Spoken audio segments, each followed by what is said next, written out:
Last time on Shadow Peace, the battle between Morley and Fujitora seemed to have come to an end, with the Admiral getting sucked into a gravity vortex to never be seen again. The commander of the Revolutionary Army's Western forces didn't rest for long until she went to support her soldiers in the battlefield. Compared to Fujitora, even a group of 5 strong Vice Admirals wasn't too threatening, and the female giant was in control of the battle the whole time, going as far as suppressing every marine in the area with a long-range gravity increase. One after the other, marine soldiers got killed off, and the massacre was too much for Morley to watch. Even though they are her enemies, it still hurt her.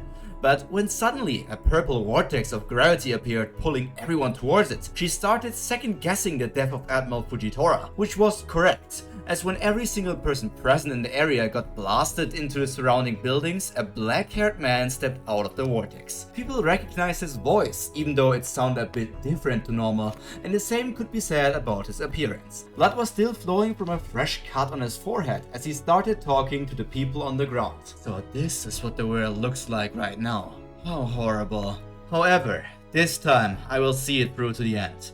I will change this world with this new power, and Morley, you will be first to experience it. Every single person in the area has gone silent, and every battle had stopped. Confusion, fear, anticipation, all kinds of feelings could be felt on this battlefield right now.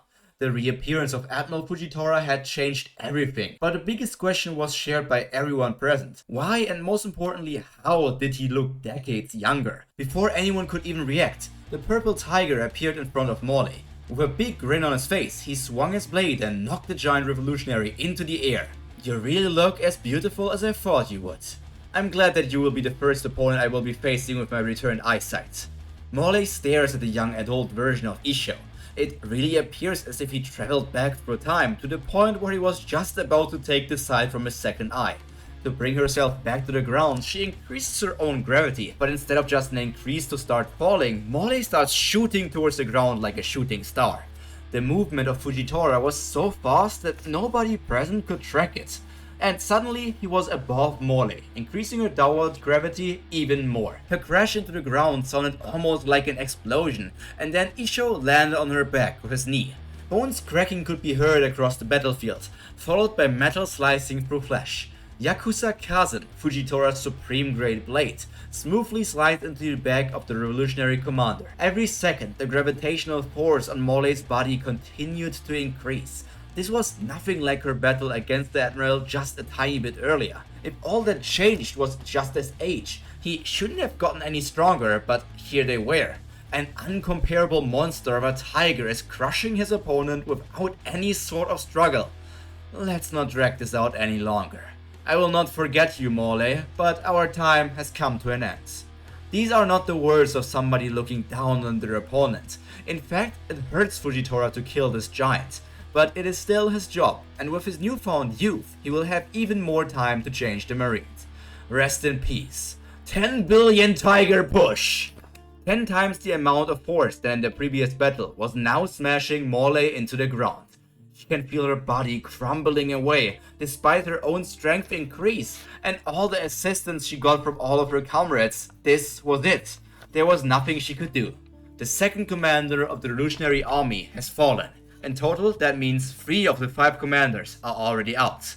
If this had been a close battle, the soldiers of the Revolutionary Army might have continued to fight, but after witnessing this, they just dropped their weapons.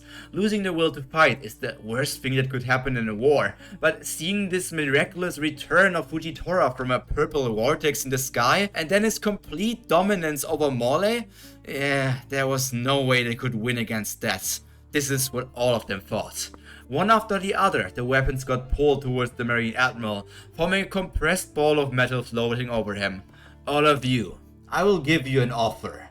Considering the situation, there was nothing anyone could do except listen to what Fujitora had to say. Follow me. My goals are not so different from yours. I will guarantee your safety, and I will help you in becoming a Marine under my lead. A preposterous offer had been made. Switching sides during a war is basically the most dishonorable thing to do, and yet many were considering it. If you continue to stay with the Revolutionary Army, I won't show you any mercy. But if you decide to leave this island and live a peaceful life, we won't chase after you. The choice is yours. Join me and become a marine doing my mission. Leave this island and live a peaceful life. Or fight me and most likely die. Many warriors chose to leave, but the amount of people that decided to make Fujitora their new leader wasn't small either. His charisma had been overflowing since his return, and every time he reached another battlefield, he made the same offer, slowly cleaning up the war without creating any more casualties. So there was a peaceful solution after all. Why couldn't you have joined my side as well, Morley? A single man decided this war. He became the center of everything. And after dealing with all the regular soldiers, he sent them and all the higher ranking marines away. The island would soon experience a massive catastrophe, not much different to the fate of every other island that suffered a Buster Call, probably something even worse. Despite turning young again, the Purple Tiger continued to use his sword sheath as a walking stick. Old habits die hard after all. I better get going to stop Dragon, together with Sakazuki. Whatever they might be doing right now just looks horrible. On the eastern side of the Kamabaka Queendom, a massive thunderstorm was occurring at the moment, with countless lightning bolts striking the ground every single second, and one can only assume that was Dragon's doing. All the soldiers might have left, but the actual outcome of the war had not been decided yet. And this is the end of today's episode of Shadow Piece. It is a bit shorter than other chapters, but well, I had to stop it here because this is the end of Fujitora's battle, at least until he joins Sakazuki in the battle against Dragon. But that's obviously the finale of this arc. I hope you enjoyed this, and I hope you liked the character development, or like the development in general that Fujitora got.